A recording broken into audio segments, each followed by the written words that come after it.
Hey everyone, this is your Minion of the East, and welcome back to another Death Battle reaction. I'm actually excited for this episode. Optimus Prime from the G1 Transformers versus the very first Gundam from the very first Mobile Suit Gundam series.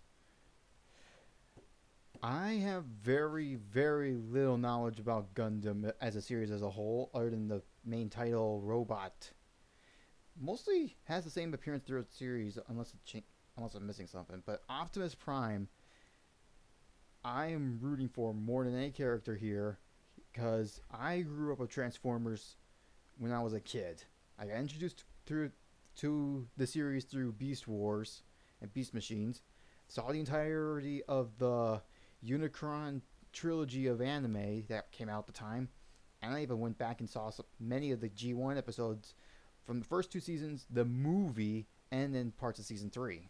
So I know pretty much a bunch about the Transformers mythos and all that, but specifically G1's the most spotty for me, since I'm trying to remember most of it on hand.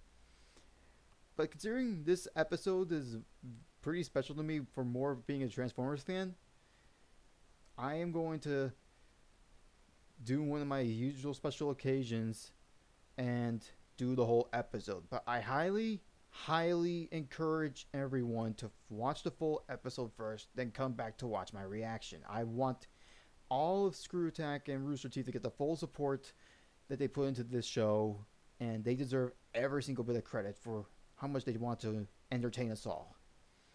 So I'll be seeing the whole thing with you on the info for Optimus Prime versus the Gundam.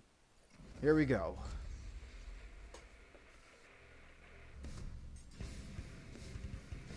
Across this vast world of different nations with different people, it is the clash of opinions which truly divides us. However, there is one universal truth, which absolutely everyone can agree on.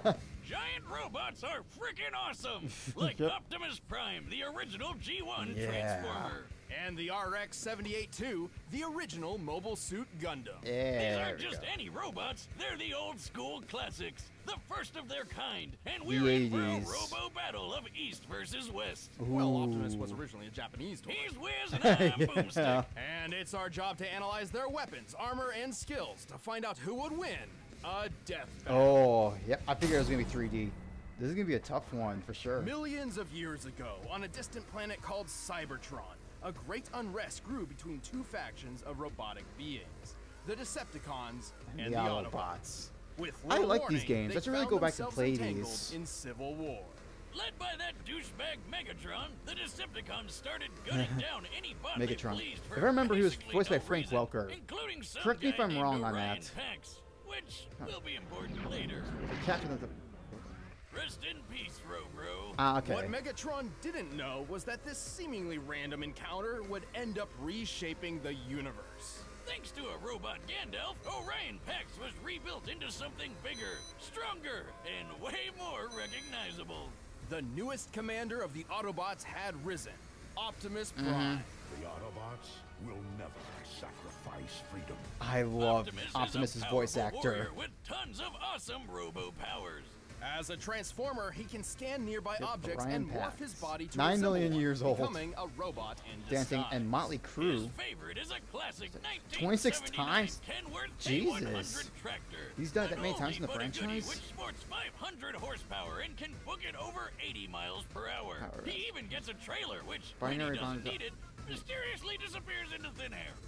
No, really, where the hell does that thing go? Nucleon from a black hole. More importantly, the life force of every Transformer resides in their spark. To basically a special signal. And Optimus is no different, weaponized command deck. Except that his spark gives him a few unique abilities.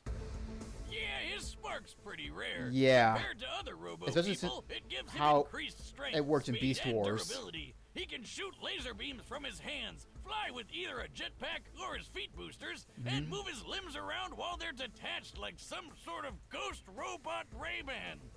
Ooh! Optimus is referred to as a 0.1%er. That is how rare a being of his caliber is. Is that what all those people on Wall Street were protesting? Even then, many of Optimus's abilities are further enhanced thanks to his possession of one of the most powerful artifacts in Cybertron's history. Yep, the Matrix of Leadership. The Matrix of Leadership connected to the Allspark. Just a piece of robot god. The Matrix is a conduit for the power of Primus, the creator of the Transformer race. With this, and some continuities to Planet Cybertron himself. What? Not all the time. Like, you know, when he died. And use the power of the Matrix to light our darkest Ruined so many he kids' has an childhoods. impressive arsenal to hopefully keep that particular problem from coming up again.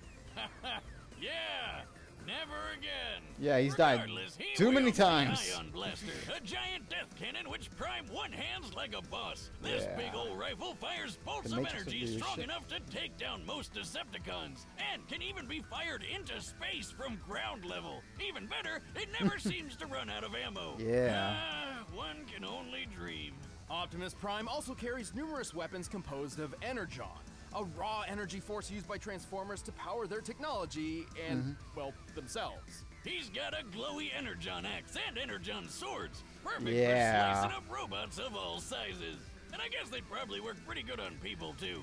Fighting fire with fire, Optimus Prime led the fight against the Decepticons for several millennia. Eventually, the war even The found corpse its of his way friend to Spring our Arm own as a Earth. weapon? But we've got nothing to worry about with Optimus protecting the planet. He's tanked blasts that would tear other bots apart, like when this mega refinery exploded. It could be seen from outer space. Wow. He's punched the ground so hard, the trees around him freaking exploded. Child's play, Boomstick. He's strong enough to tip this large oil tanker, which, when compared to the real-life Sea-Wise giant, must weigh over 700,000 tons. He's tossed a satellite into orbit and punched hard enough to crack Six Shot's chest plate. Who boasted that his armor was drawn from the compacted subatomic matter of a collapsed star. A neutron Just star. To let you know, such a star would have a density of over 300 billion tons per cubic inch. That's a strong While punch. great density doesn't necessarily beget great toughness, this still means Six Shot's armor was 500 billion times more dense than osmium, the most dense natural material on Earth. Wow. You're the most dense natural material on Earth. What'd you say? And our robo-commander wrecked it. He's fast enough to catch up to this Decepticon space shuttle in just 23 seconds. Given the size of the Earth here and the angle of ascent, we can determine he's moving around 125,000 miles Damn, per he's hour. fast. He's also a talented leader, capable of commanding 1,000 battles at the same time via the Omniglobe. Wow. Like Skynet, but in a giant disco ball. He's used that crazy strength of his to punch through Megatron, who once Alright, tanked... let's see.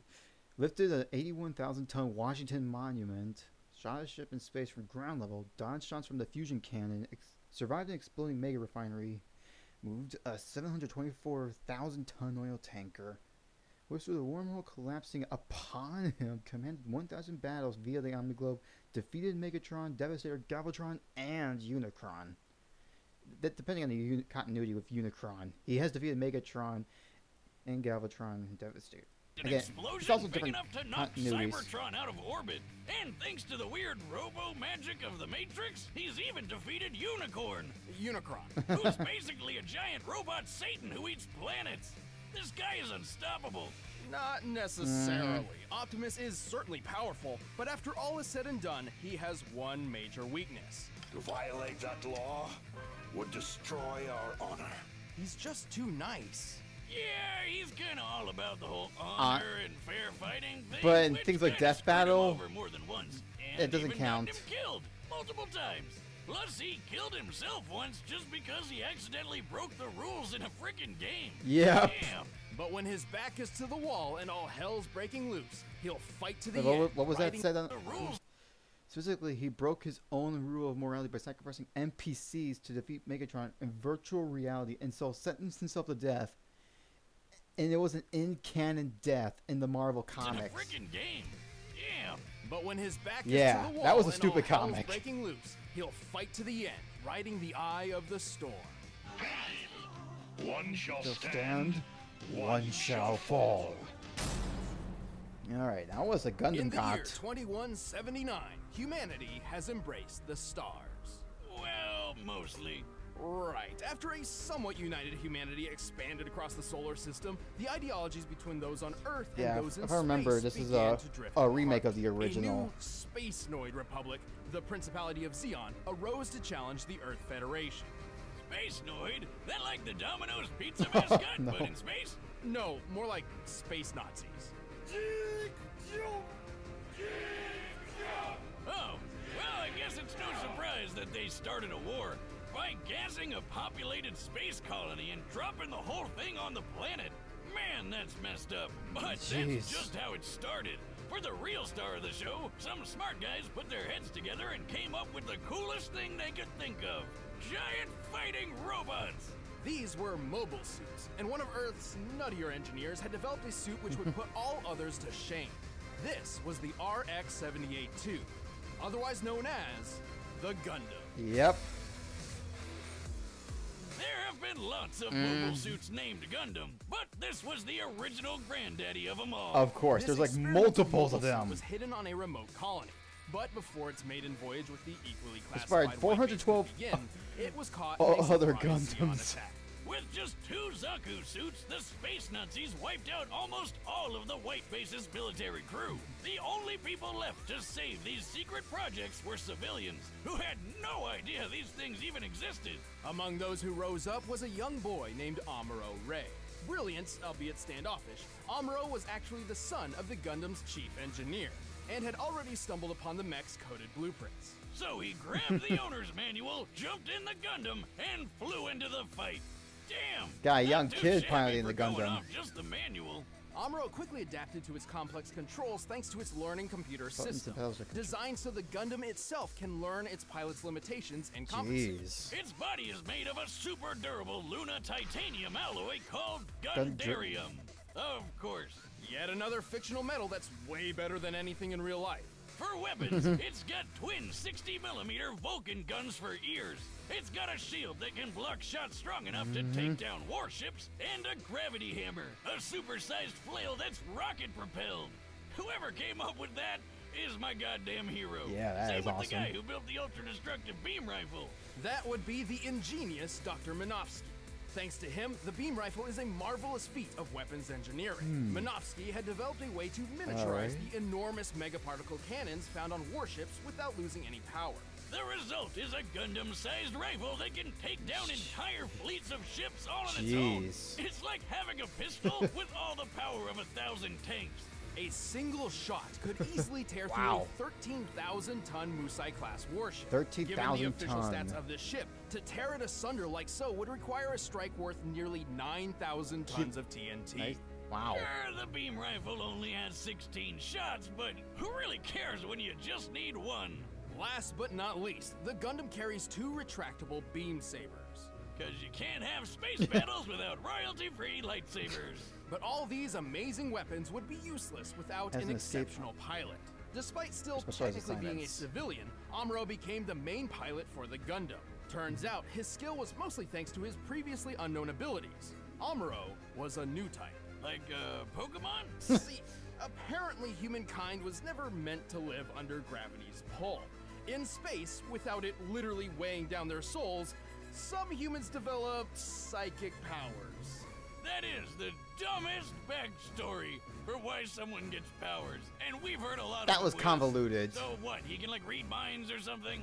Sort of. These powers and their Precog- capabilities have precognition? little definition, Oh, wow. often differing between different people. Spatial Most new awareness, types can telepathy, instantly understand each other psychokinesis. upon contact, even drawing Can increase kinship beam between saber size sworn enemies. if it lasts for more than 4 Amuro's hours. abilities in You can die. particular grant him something akin to precognition. Oh my He god. can predict exactly what will happen on the battlefield and where his enemies will be, and can capitalize on it if he reacts fast. It's kind of like How could I older. possibly predict I'd Yeah, it's attack kind of like from the other side? newer Gundams that do that, with some of the suits actually having that He ability. shot down targets too If I fast recall for the eye to correctly. see, and navigated his friends through a collapsing fortress with no casualties. By the end of the war, his own reflexes were pushing the limits of the Gundam itself. A magnetic coating was added to the Gundam to compensate, reducing the suit's friction and increasing its speed by 27%. Jeez. Over 14 years of military service, Amuro became a legendary For pilot. about 7 He even years. learned how to use these super fast funnel guns with his Psycho Wazza powers.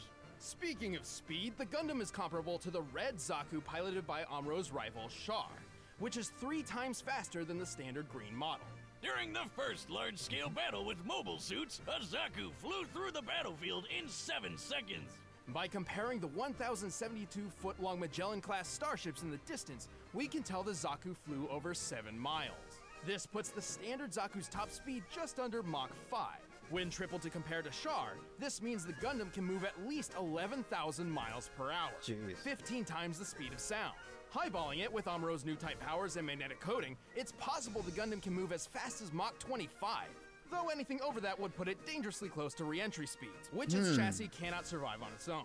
The Gundam is strong enough to lift and throw this goofy mobile suit, and tough enough to power through a magnetic field that's 7,200 degrees Fahrenheit. It survived plenty of really big explosions, including a detonating asteroid and a nuclear blast which wrecked Amuro's home colony. I bet it could wipe out the space Nazis all on its own. It nearly did.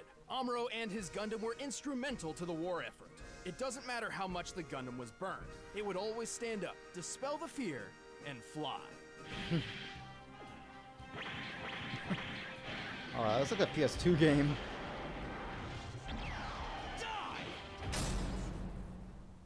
Alright, let's pause for a second and try and take this all in.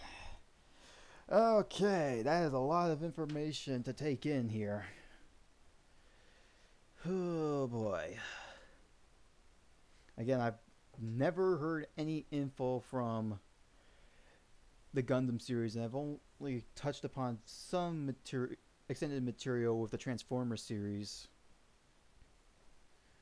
But from looking through all that info, the Gundam, I feel, has the speed advantage over Optimus, and some of its weaponry could prove fatal, but the problem is Optimus has got better durability and way more years of combat experience.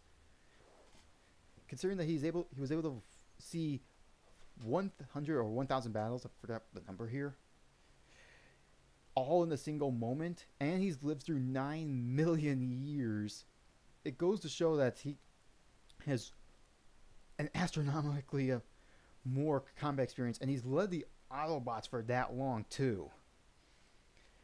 So he's got proper battle tactics to take on basically a kid who's got right in the pilot seat and then came back and only had about, I think what they said in the info there, like he was away for 7 years and came back like he never left. So like almost a decade's worth of experience. Yeah, this is tough. And I know they said something about Optimus being way too nice, but Death Battle has thrown out the anything that's going to hold back a character from killing one another. So that's it's going to be tough to say who's going to win this, but I am still going to go for my man Optimus here. Alrighty, boys, let's get this going. Continue in 3, 2, 1. All right, the combatants are set. Let's end this debate once and for all. Let's see how this goes. It's time for a death battle! Alright, Optimus, you can do this. Giant robot fight! Alrighty. Of course, this is going to be a 3D fight. Ooh. Amuro, come in. Where are you? I do like the models here. Out, it's more than meets the eye. White base. If there's trouble, we can't send backup. Oh. Oh, heads up. Wow, right up the fence. Alright, Optimus, you can do this.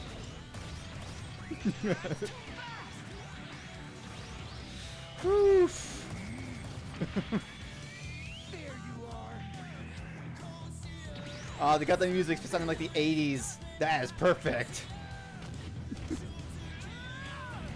Oof. Come on, Optimus. Yeah, the Primax. Vile Decepticon, I have been in battle for countless eons. Oh, the dialogue's gonna be cheesy like the 80s. Ooh! Transform into the truck. Ooh, yep, cleave it. Oh, dual wield. You got this, Optimus. Oof. Oof. Ooh, yeah.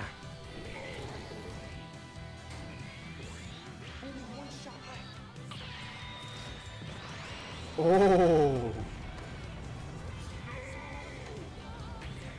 Oh no, they're heading towards Earth.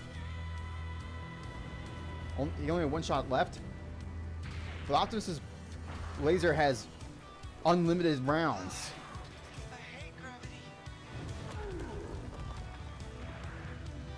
Is he out of weaponry?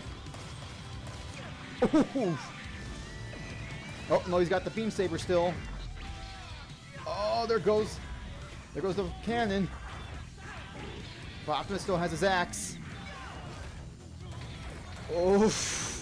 Come on, you got this.